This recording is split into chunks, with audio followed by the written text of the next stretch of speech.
रुग्णवाहिका नसल्याने आता पिकअप ट्रकमधून रुग्णाला नेण्याची वेळ आता आल्याचं समोर येत आहे। संभाजीनगरच्या वैजापूर उपजिल्हा रुग्णालयातील ही संतापजनक अशी घटना समोर आली आहे। उपजिल्हा रुग्णालयातून दुसऱ्या रुग्णालयात नेण्यासाठी रुग्णवाहिका नाहीये।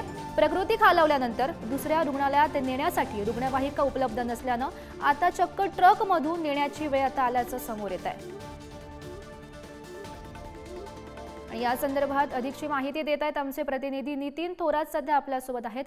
नितीन, नेमका हा काय प्रकार आहे?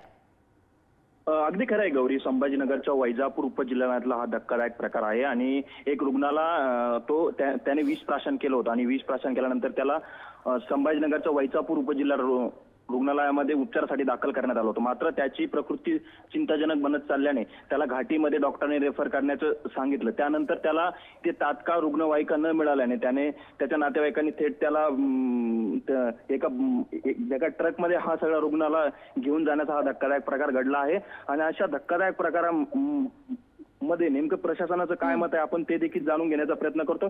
मात्र सध्या तरी प्रशासनाचा कुठलाही अधिकारी इथे उपस्थित नाहीये। थोड्या वेळात अधिकारी आपली बाजू मांडतीलच। मात्र या सगळ्या प्रकारानंतर पुन्हा एकदा रुग्णांचे अशा प्रकारे हाल होते हे अतिशय धक्कादायक आहे गौरी।